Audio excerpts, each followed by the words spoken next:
Welcome to our Amity Global Leadership Studio, Building the Future of Work series. And here we are in conversation with Mr. Richard Lobo, Executive Vice President and Head of HR of Infosys Limited. How we work and the type of work we do is rapidly changing.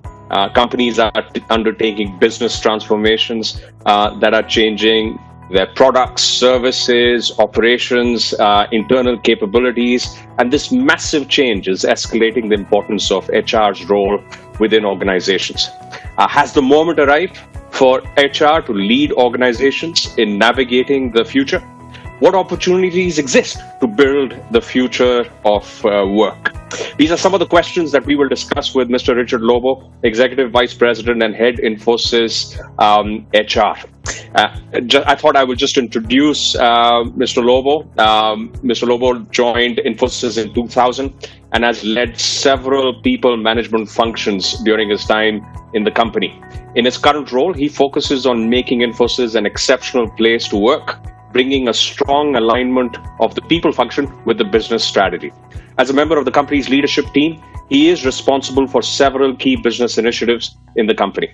He also serves as a board member of Infosys Consulting AG.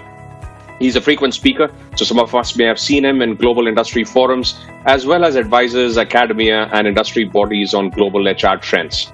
Prior to joining Infosys, he was with Godrej in multiple roles, including sales and marketing.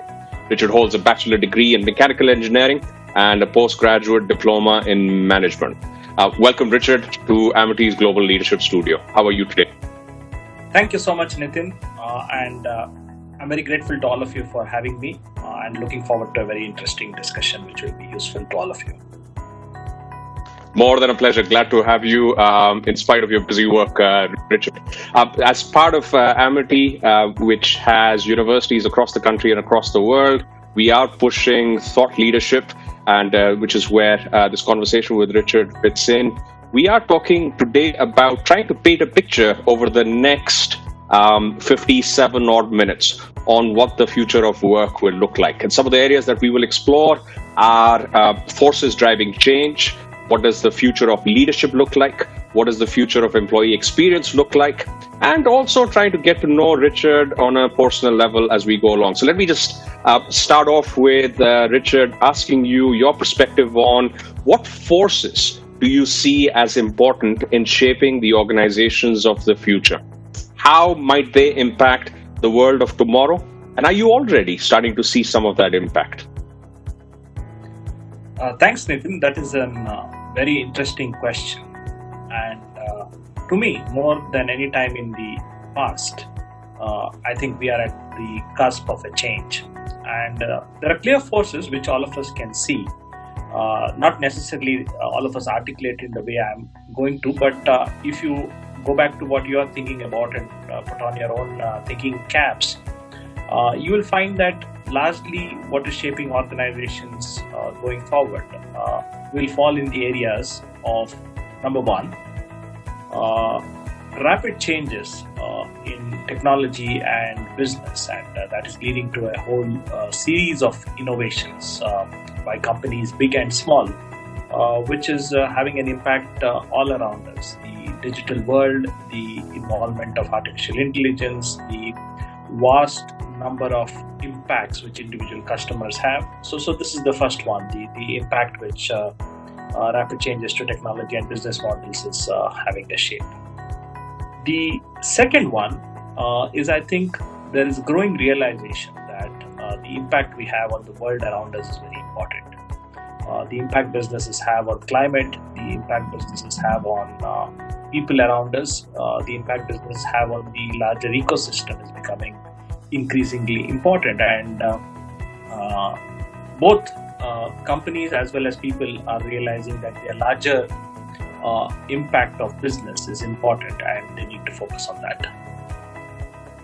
The third one is, as the globe changes rapidly, and I think the pandemic has forced us an even more rapid change, what we are seeing is that there is increasing role for governments and in terms of how the labor markets move, how people can cross borders, or even things like how the potential vaccine will get distributed, how countries react to health crisis. So lot of activity in terms of regulations, in terms of government, in terms of countries making decisions. This is the third big force.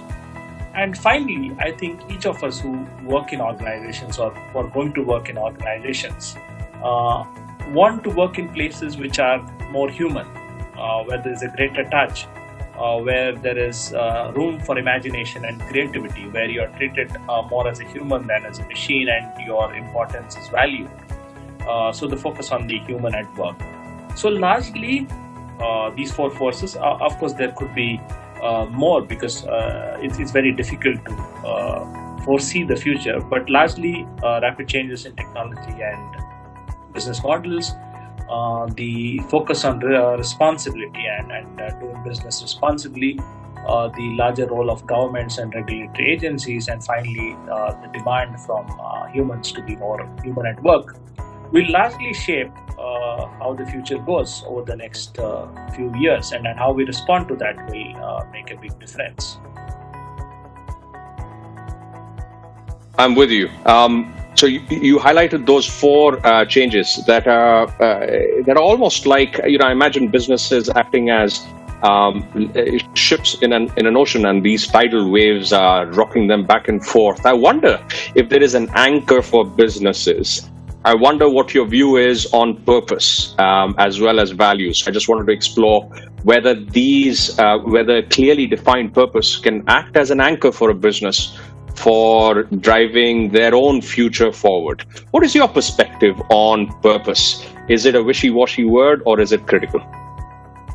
You've put it very well. So it is treated both. It is treated both by some organization as a wishy-washy word, but by others by very meaningfully. So I think it's how companies use that word, and more importantly, communicate it to everybody involved. Their customers, their employees, their larger stakeholders is very important, because often like we use many management words, sometimes it is just used for the sake of having it, but few organizations have gone beyond and been able to explain it better. Now if you go back in time and probably in the 50s and early 60s, if you asked anybody in NASA what their purpose was, they would very clearly say it is to put a man on the moon. And when you have a purpose which is that clearly defined, it becomes that much more easy to get the organization aligned. Or for example, today some of the pharma companies have clearly put forward that their purpose is to get a vaccine out by the next few months. It kind of is easier for people to understand such clear purpose. But whereas if your purpose is a little vague, saying make life better for the larger humanity, it's a nice purpose. I'm not disputing the impact of that purpose, but how you communicate and how you stay true to that is much more difficult. So I think purpose is extremely important, and more interestingly tied to purpose is doing business ethically and doing business correctly. That you do the right thing for your customers, you do the right thing for your employees, can also be a purpose in the larger work that you are doing. So I think the challenge to all of us as leaders, as part of organization, is to ask for a clear purpose. And if you go a little beyond that example, it also goes to what is the purpose I have as a human being, what is the purpose I have as an individual that makes me work in this organization. Is it just because I collect my salary, or am I contributing to a larger goal? So I think we can look at this purpose in a very simple way, but in a very meaningful way, instead of the way it is often used. And I think that explains and gives us, and like you rightly put it, as an anchor or as a guide to the turbulence that we are all encountering, and we will continue to encounter over the next few years. I'm with you, and that's just encouraging me to ask that question. Richard, how would Richard define his purpose? That's a difficult one. I will try. I don't perfectly do that, but I think my purpose today is to communicate and give an example to the larger audience, both within our company and outside, as to how individuals can meet change. And that's what I've been trying to do, because you have the advantage of being in a point where you can probably see little further, not very far ahead, but if you can communicate and you can get others to join, and because by learning from each other can we really discover the way forward. That's what I've been trying to do over the last 6 months or so, when we have all been forced out of our regular schedules. And that's one of the reason I very happily agreed to this conversation, because if we can have a communication to the larger group, which makes more sense, then you have that many more people thinking on similar lines, and then we will collectively add to the knowledge and the growth which we all look forward to. That's a very impactful purpose as far as I'm concerned, where you are enabling individuals to adapt and to change. And I just wanted to build on that thought. So from an organization perspective, you mentioned purpose. As long as it's clearly defined, as long as it's meaningful, it can drive and act as that anchor. I wanted to see if there were other elements that, in this ocean of change, organizations need to get right. Just wanted your perspective on values. I see values as behaviors that people exhibit. Do values play a role, and should organizations focus on people behavior? What is your perspective? I owe a lot of learning on this particular topic to the founders of the organization I am currently associated with, especially Mr. Murthy. And I think the values he articulated at the early days of Infosys. I'm not really here to advertise Infosys versus others, but I think the learning has been very strong. And some of them were... I would say Infosys advertises itself. It's a very powerful brand, and we're all very proud of a company like Infosys coming out of our country. But I go back to some of the things which he did and which has stayed on with us over the years, saying that we will do business ethically and respect is more important. We will always work as delighting customers, so the huge amount on customer focus. The leaders will not take away or do things which are different from a normal employee. So leadership by example was very important. The focus on excellence, and that we will deliver the best. We will push ordinary people to do extraordinary things, and that no one is exempt. If you do any behavior which is not in terms of what the company's ethics and value statement says, then you will not be associated with the organization. And that goes for employees, for vendors, for third parties, so on and so forth. And by staying true to these few simple values, I think it has lasted us over the years through good times as well as bad times. So I think a clear articulation of values, and more importantly, like anybody can articulate values, it's probably very easy to download the things from the internet and create your own value set, but it is what you believe in. What is it tied with your value system? That is so important. And I go back, probably to use the word wrongly, but in India we frequently refer to something which is known as middle class values. And that works for almost everybody around, because all of us probably have gone through the same way, where our parents and our elders brought us up by focusing on a few things, because we didn't grow up in an economy which was doing great, and each of us has seen the struggles our elders went through through their life, and they stuck to a few simple things. And I think that is what is holding many Indian companies together as we go and become global companies. The simple adherence to what we experienced, and the real challenge for all of us too, as the country grows and expands and becomes so much more wealthier than it was, can we hold on to these, and can we perpetuate these values? So that is really something I think we should all think about. It's a challenge worth thinking, because if we don't do that, then we'll probably be very different, and it doesn't mean we won't be successful. We probably will be, but we won't be remembered or acknowledged as much as we would like to be. I think that's an interesting and a very unique perspective that you've thrown out. I just wanted to probably check that in a little bit more. This idea that there is a huge delta in terms of socioeconomic status for most of us, when we go from university to entering into the workplace. It's a big change, probably far bigger than the Western world affords individuals. And there is that sense of coming out from a challenging situation to a better place. Talk about that a bit more. Does that DNA within our employee base, does that already encourage Indian companies, some strengths in Indian companies that they can leverage? For example, change. Yes, absolutely. Change, and I would even put it as resilience. So let me give you an example. So for example, we take around 20,000 plus entry-level engineers every year, give or take a few. And we analyze the data, and almost more than half of these engineers come from rural India, and their parents are not necessarily graduates. So it is the first graduate of the family making a migration from urban India to rural India, and this story is played out in many other companies, so it's not unique to Infosys. Now, this is the generation which will not give up on hard work, because hard work is what has got them there.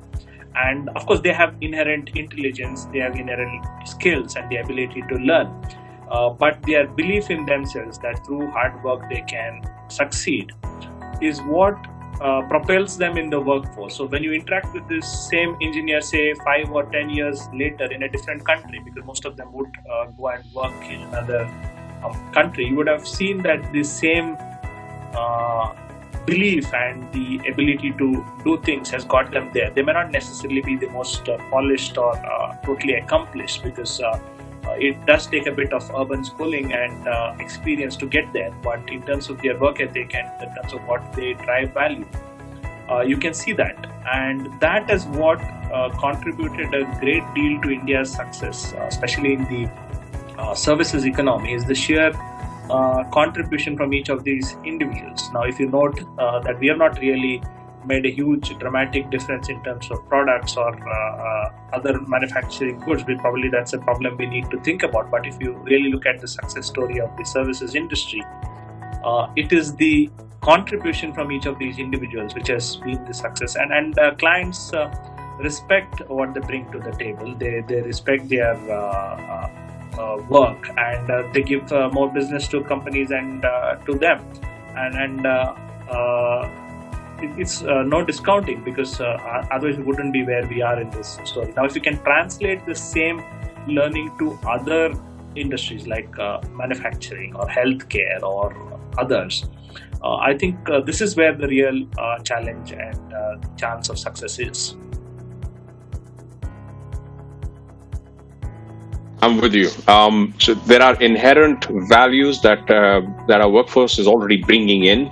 And it's up to companies, if they don't have shaped up values, that they identify those values for themselves and leverage the unique DNA that the Indian workforce has. I just wanted to move on to, we've talked about winds of change, we've talked about purpose acting as an anchor in the future, and values driving the sail direction, in which direction the company wants to go. I just wanted to step back a little bit and see the destination from your view when we arrive there. What shifts are happening in the way people work and connect in your experience, both within the organization as well as probably a broader society question? And please feel free to go global in this and not just stay with India.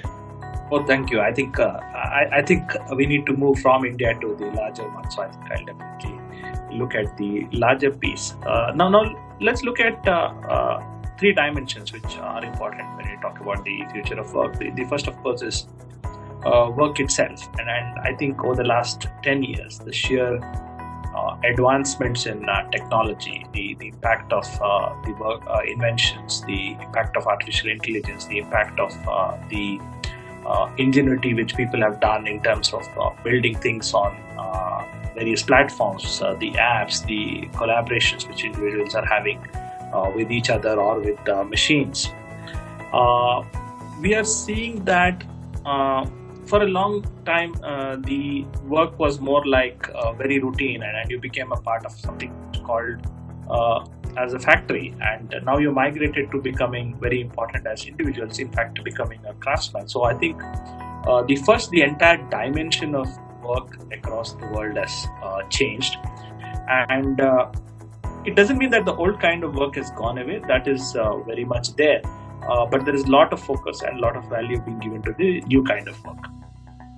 The second one, and I think this is equally important, is the workforce is changing. So you have the entire demographic shift of who is occupying the workforce. So there is new talent coming in, and in most countries you have people who have just finished education being a very large part of the workforce.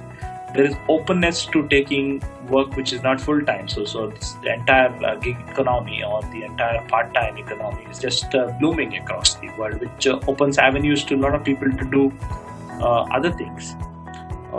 The ability to learn, like for example, I sitting in a very remote place in India could have access to the best of the universities in the world in terms of learning, because technology has made that possible. So individuals are getting better, and then there is a multi-generational workforce. So at some point in time, in some companies you have parents and children working in the same workplace, or you could even have a grandparent and a grandchild working in the same place, and we have had that experience. And the third part, is the workplace itself. So what we define as a workplace, and I think we could already see signs of change, but I think the whole pandemic accelerated that.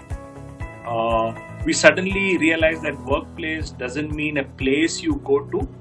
It is more important the work you do. So the entire definition of our workplace changed, and I think the entire global workforce adapted very quickly to the shift which was forced. Not planned at all, but it was forced, and I think we gained around 10 to 15 years time in acceleration of what we define as a workplace. So what has that done? It has, if you put all these three trends together, if you put what has happened in terms of work, in terms of the workforce, and in terms of the workplace, you will find that we have been forced to an accelerated evolution process. In the sense, it has made us better. And that benefit will hold the global workforce for at least 10 to 15 years from now, in the sense it will free us to innovate more. It will free us to network and interact better. And it will free us from some of the constraints which the previous view of work imposed on us, in the sense that we had to go to a particular place, spend long hours on the road, commute, travel across long distances, etc. But this, we are not realizing that it has freed us, it has given us more time. And if you add the developments which are happening, for example, this seminar which you're now seeing on video will definitely get better 1 year down the line with new technology being available. And we will have much better quality, and there is innovation happening, and there are so many new ideas which are coming on in terms of virtual reality, in terms of how you interact with teams, so on and so forth. While we will all regret, or we will want to go back to the world it was, say, 6 months back, but what we will inhabit is a better world. It's a world which will make humans better. It will augment our capabilities, and it will help us do more while giving us more time to ourselves. So a long answer, Nitin, but I think this was an interesting question. No, I think it's a rich answer because it allows for a number of areas of exploration. Let me start with a basic one, where if I'm a promoter or a founder of a company, my interest, and feel free to disagree with all the assumptions I'm about to make, is customer first, product next. And as I scale up, what processes help me scale that business up, and then start to grow, perhaps in multiple product lines or multiple geographies. The individual trends and the individual focus that you're talking about, perhaps in the mindset of a post-industrialized world, still is a new concept and we haven't really embraced it. So my question first off is, if I look at companies of today, what structures may we need to destroy and what structures may we need to create? And by structures, please expand to attitudes, to ways of doing things, perhaps to even office cubicles and how they're placed. I thought I will check that in with you. It's an evolving question, and of course, very interesting. Just like every one of the questions you have put across today. If you look at very fundamentally, there are three areas which any owner or a person who runs a company should focus on. The first, of course, is customers, because without that, nothing else is required. So if you don't take care of that world, then the other worlds don't exist. The second is, of course, the world of the employee, and they are your biggest contributors to create value for the first set, that is your customers.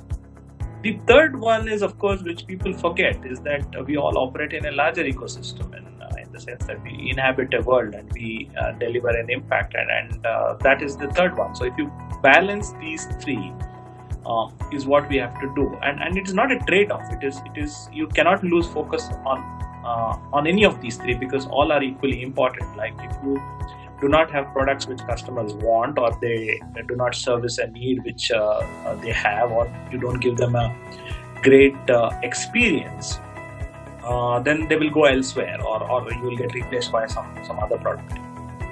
Same with employees. So if you cannot take care of your employees and attract the best for your purpose, then they will go elsewhere again, and that will again lose your ability to compete. And most importantly, and I don't think companies spend enough time on this, when we do the first two, when we take care of customers and we take care of employees, we often forget that the impact we have on the larger social system around us. So are we creating an equitable society? Are we giving back enough? Because we are drawing resources from the larger pool around us. Like to give you an example, like most companies would hire fresh graduates who have been through the school and the college system, but are companies doing enough to build that system for the future? Are they investing enough in those kind of things? Or a company which is having a certain impact on the environment, are they working on renewables? Are they putting back things into the groundwater? These kind of things. And we have to be called to account on all three parameters on what are we doing for our customers. Are we doing it while taking care of employees? And at the same time, what are the impact we are having on the larger society around us? And holding this three things together is the culture of the company. And that is the most important thing. Because if you have the right culture, you will focus on all these three areas and not lose your way. If you do not build the right culture, then you can easily lose your way by focusing on any one of these, or maybe half and not fully well, and then you will be called to account at some point in time, and then some other company will replace you in the future. I'm not saying that is bad itself. I think that is just like you have a forest, you have new growth replacing trees which are old. That's a normal course of thing, but you don't want to have it happen earlier than nature has made that as per its schedule. With you. Culture, and a lot of clients that we work with, culture is one of the things that they find toughest to establish. What is perhaps not really an overall map of how to establish culture, but what do you think are imperatives when an organization, a company, a startup perhaps is thinking about culture? What should they definitely think about, either in terms of outcomes or in terms of imperatives that they should put in place? What is your perspective on that?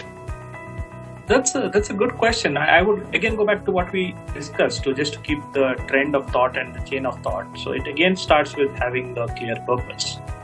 Once you have a clear purpose, you also have your values and your code which drives you towards that purpose.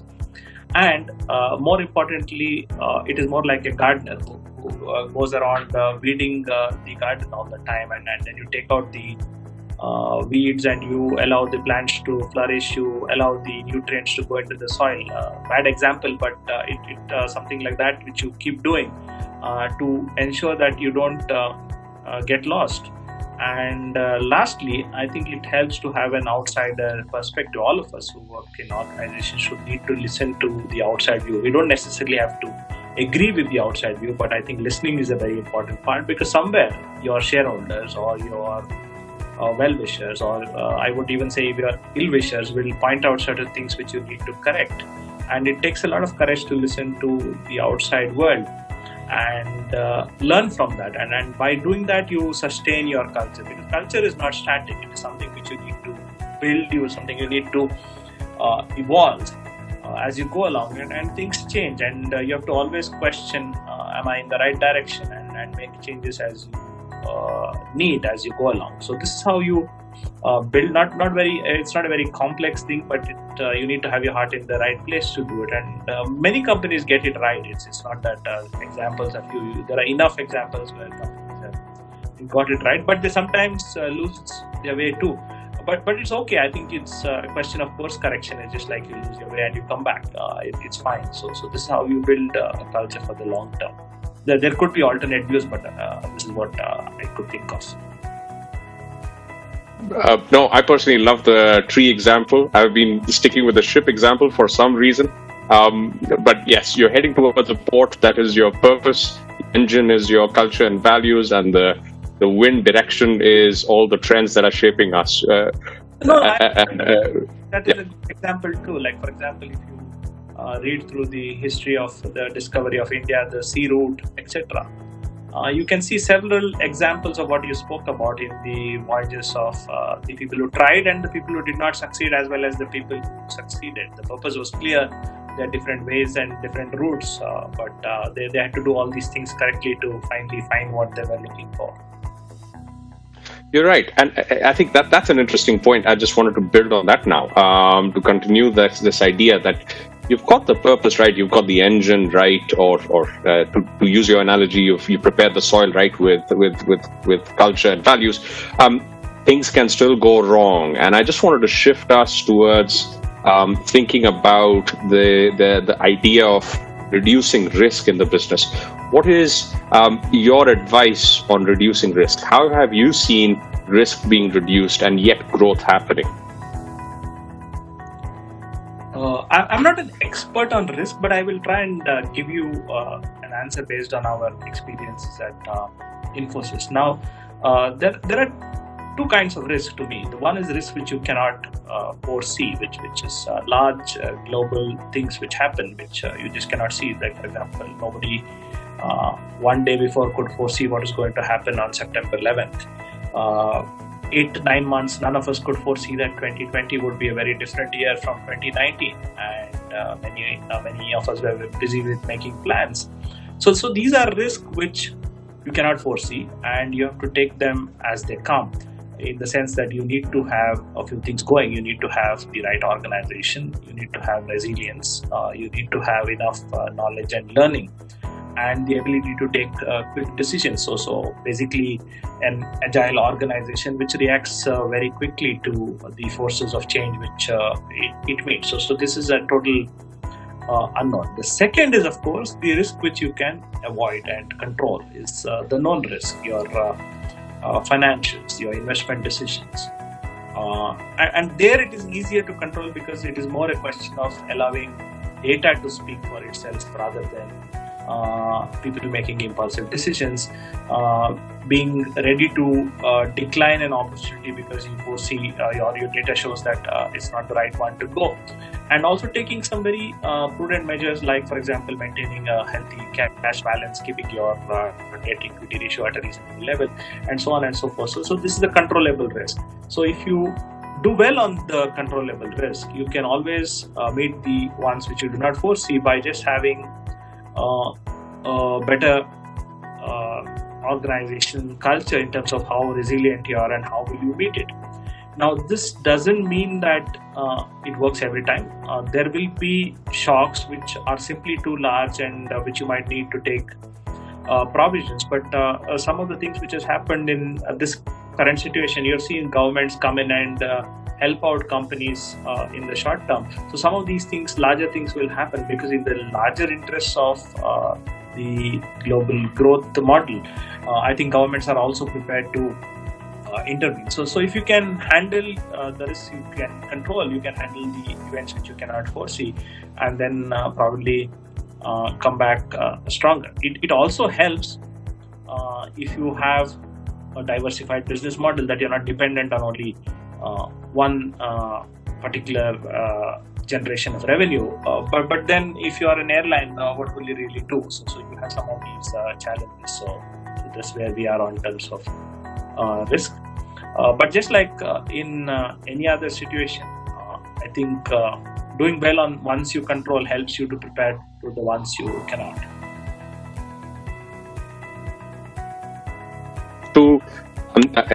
Interesting thought, and you talked about big seismic external risks that cause a huge cost on companies, and I wanted to take the discussion to perhaps how companies can better build into their DNA on how to meet these risks. And the way I wanted to approach that is, if you allow me, think about this from a cost perspective. So there is the external cost of big changes, 9/11, a tragic event, the pandemic, which we are all still going through. There's a cost on businesses, unforeseen cost.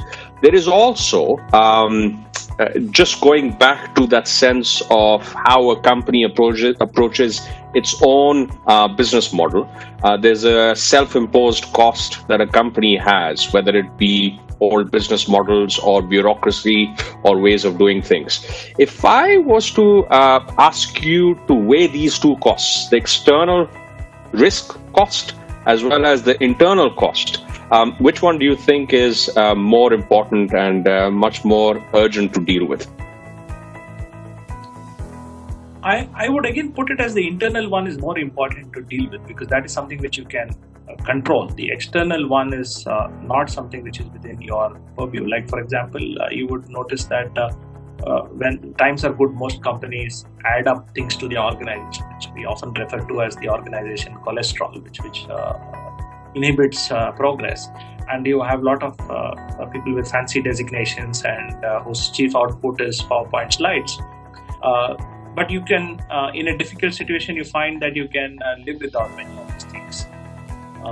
So if you have added too much of this, it makes you very difficult to turn around when times get difficult. But whereas if you always kept a focused, lean organization, you can do it easier. So for example, one of the things which we do in Infosys and which is work well for us is that when we take any decision to spend money, we see how much money would this cost us over 5 years. So for example, if even if you're going to spend a certain amount of money on, say, a particular cost, when your organization grows and you add 100,000 employees, the cost structure becomes totally different. So very careful usage of data and commitment when you can easily afford it. I mean, we can afford to invest so many things, but you do not lose the seriousness of the data-based decision making. Is what helps you when you're faced with a situation outside. Like, for example, if you have the cash balance and you have the ability to deal with it, you can weather a storm for a much longer.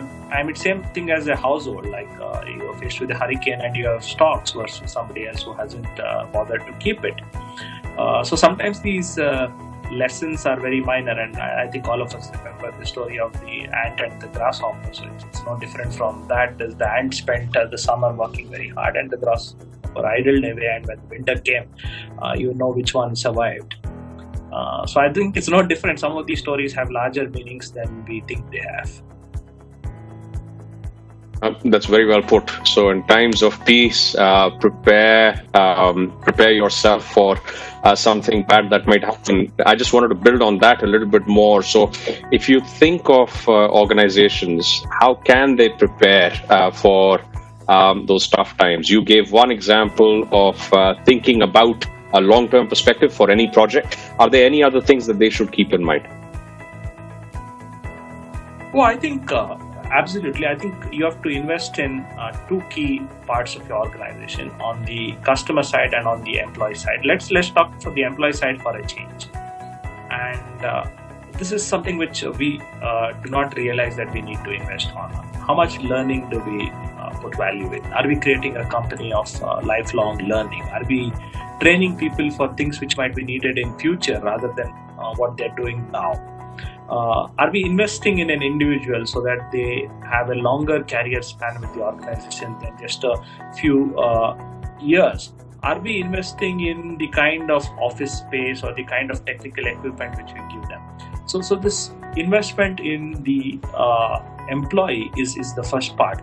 The second is, of course, on the customer side. Are we forcing innovation, or are we very comfortable that the product we have or the service we give will last forever and people will continue to buy the same thing and pay the same amount of money?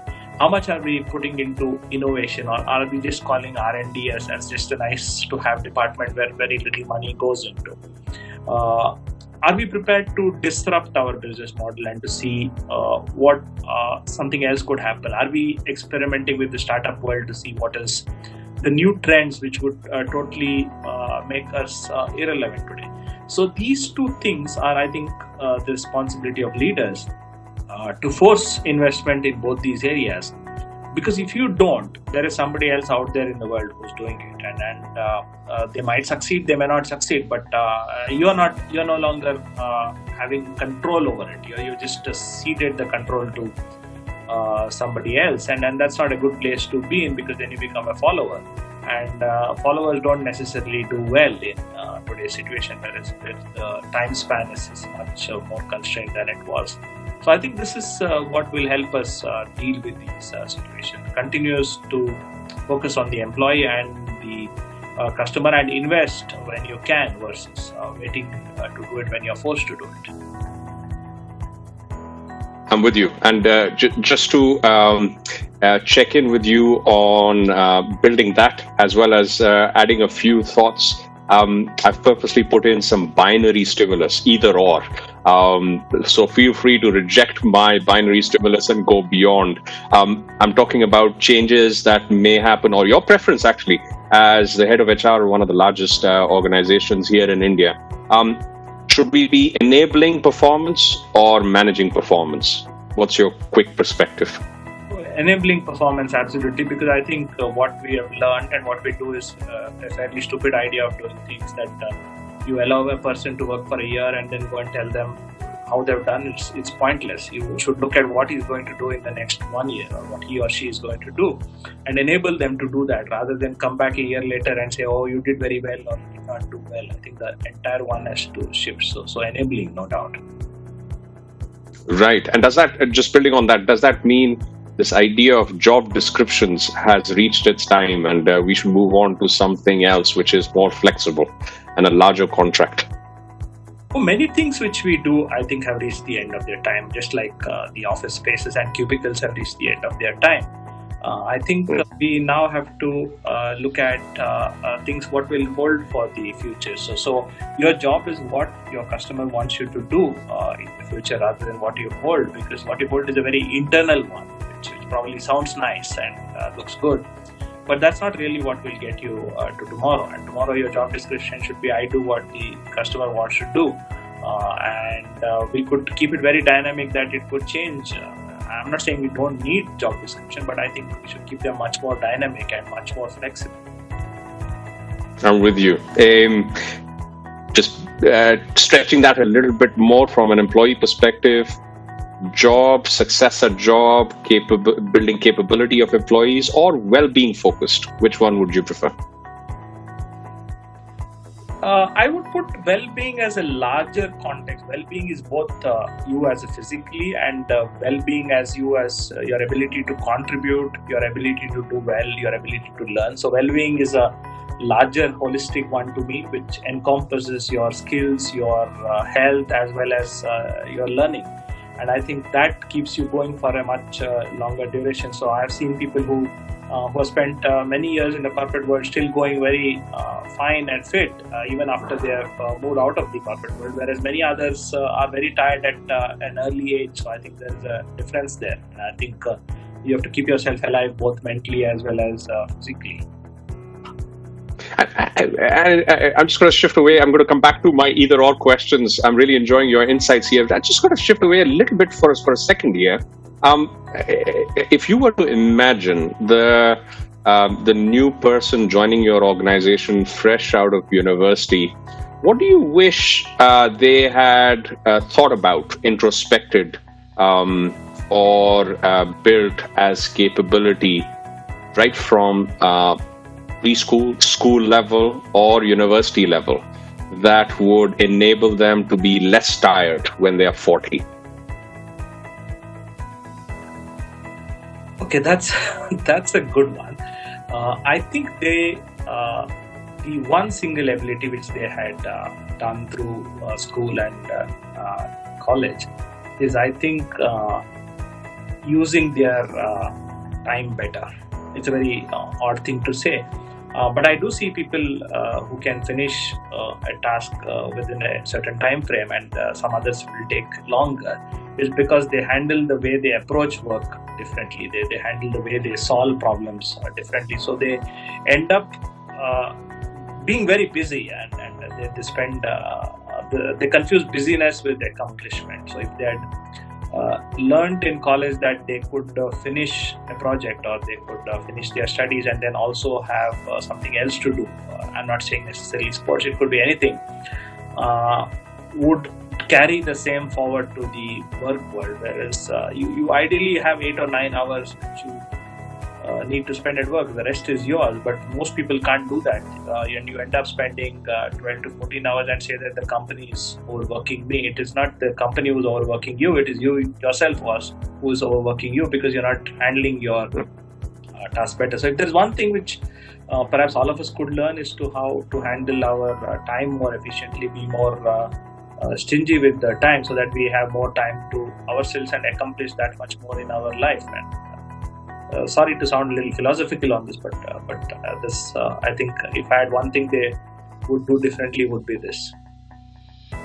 No, I think that's a meaningful thing to say, and sort of a snowball from that is, once you're good at managing time, it also forces you to figure out what you want to manage that time for, and then you roll over to, why do you want to spend time on a particular project versus another project that's more meaningful?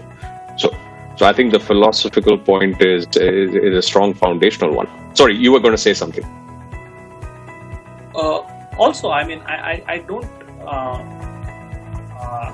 take away the thing is that I think all of us will also go through a change, because with this whole working differently from what we had past, we will not have anybody monitoring what we do. So in the sense, we will also bring in a lot of self-regulation and a lot of our own accountability. So that is a new change in addition to what I already spoke about. But that's something which we need to learn to handle, because there is no boss likely to be looking over your shoulder for a while, and even if they come back, they'll come back very differently, and technology will of course make many of the tasks which we do needless. So we definitely have this challenge going forward. I'm with you.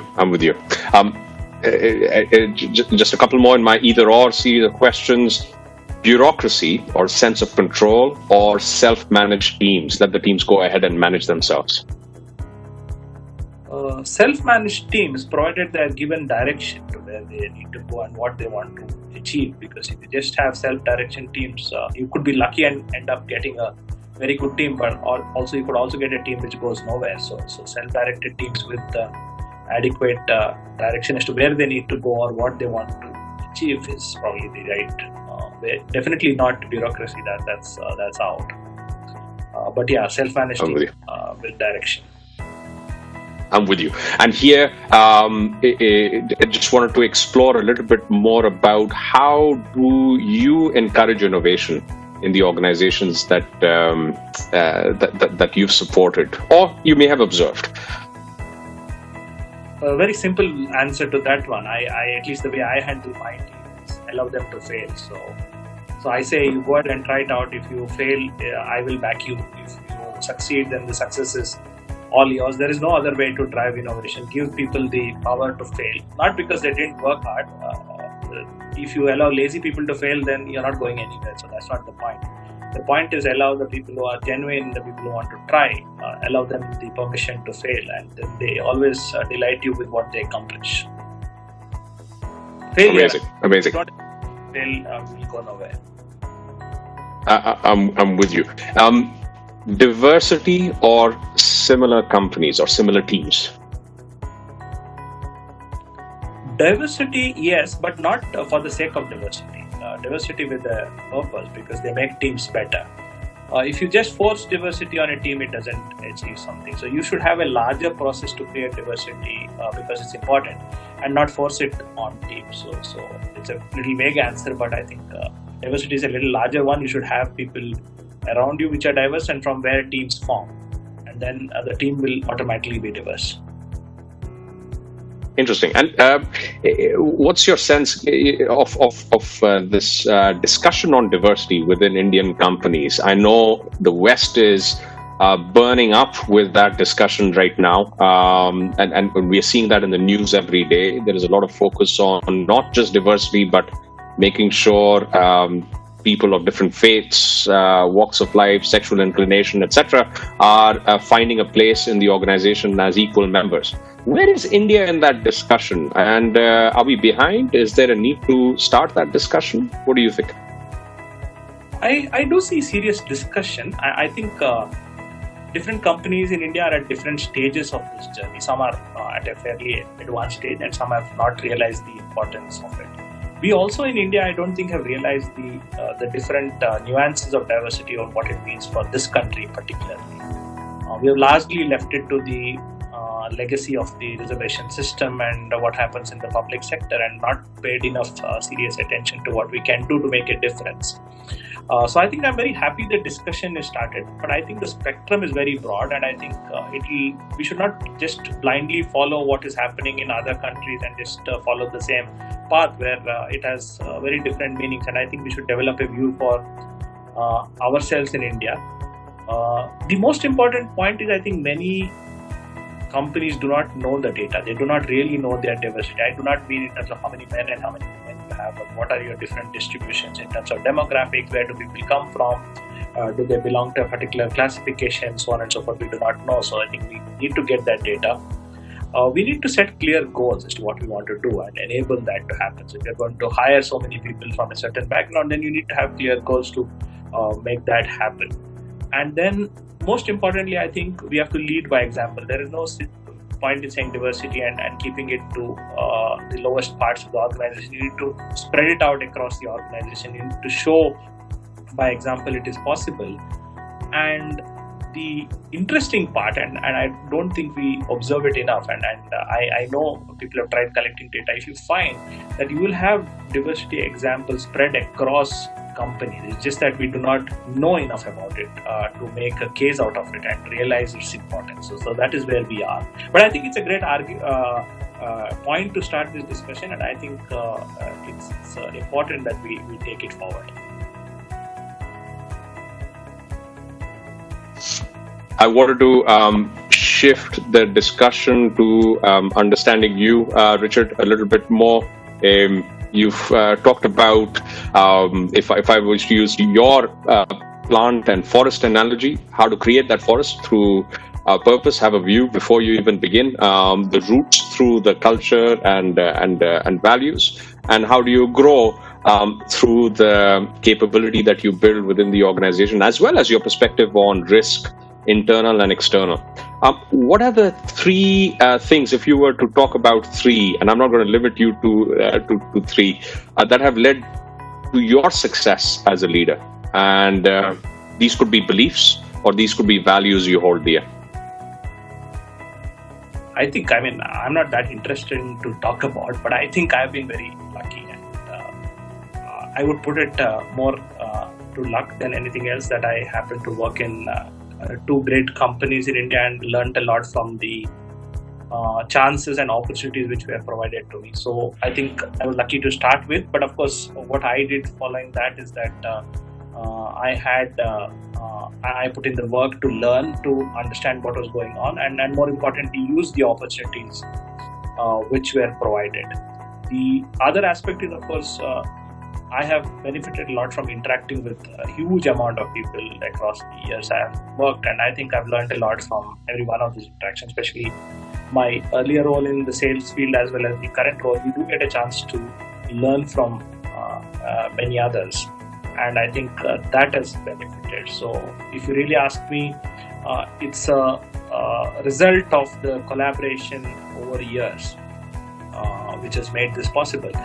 Not to take away the fact that I've also benefited, like many others, as to working in India, which is changing, and working in a world which is changing. So I think we have got much more opportunities to imbibe and to learn. So that has been the story, but not very interesting. I think the other questions might be more interesting to the audience. I think that thread of learning and development throughout life that you reflected actually were a great foundation that you laid even for organizations at the beginning. And I wanted to go back to that. So if we are seeing people right along with customer, or even more than customer for many organizations, resurging in importance, thinking about people, thinking about the employee experience. I just wanted to check that with you. If you had a blank sheet of paper and you were to redesign C-suite priorities versus the way it's being done today, how would you redesign the C-suite? It could be the structure of C-suite. It could also be the kind of discussions that the C-suite has. I don't want to be presumptive and redesign the C-suite, but I think I will look at some areas which could improve the C-suite more than redesign. One is, I think, listen to the lower levels of the organization more. So you need to provide a channel for getting ideas and thinking below to bubble up, and more. Most often than not, C-suites do tend to get cut away for various reasons. Sometimes it's because of design, and sometimes because of just there is too much to do. They miss the thoughts, and I put this very simply: is you need to be zero distance to your customers and to your employees. You need to understand what is happening there, because if you do not understand what is happening there, you cannot get the best ideas. You are cut away from that. So that's the first one. The second one, definitely on the earlier question, definitely more diversity in the C-suite, but people who are capable, people who have gone up through their own hard work and add a lot of value. So that is the second point, both in terms of various areas of diversity is important. The third one, and I think is the most important, is to have people around you who can tell you when you're going wrong without fear. So allowing the dissent, and if you find that either in terms of countries or in companies which go wrong, you don't have enough people telling the emperor that they are not wearing clothes, and that's the third one. So these are a few of the changes. If you do, I think we are in a good place. And of course, the importance of the C-suite probably will decline, and you have companies who do not distinguish between C-suite and the others. So that is another interesting change in org design which is going to come, is that you will have more and more companies who treat every idea is important, every person is important, and this boardroom way of working will slowly change as newer ideas and newer companies evolve. Fascinating. I think you've painted I see it shifting from abstract art to much clearer landscape of what the future could involve. You've highlighted the colors that will be used to paint some of that future. In the last 60 seconds that we have, Richard, are there thoughts or ideas in your mind that we have not perhaps covered that you'd like to share? I think we covered a wide group of ideas, and I'm grateful for you to bringing out such an interesting conversation. I've thoroughly enjoyed myself, but I would like to close with a few thoughts to the audience. And I think we can see this current situation as both as a very interesting challenge or as one with a great amount of difficulty. It is how we view the world, and I think how we view the world is going to make a difference to each one of us, no matter who's watching this. And I think it's time for us to all to reinvent and re-question many of our assumptions, because many of our assumptions do not hold the way they did a short while back.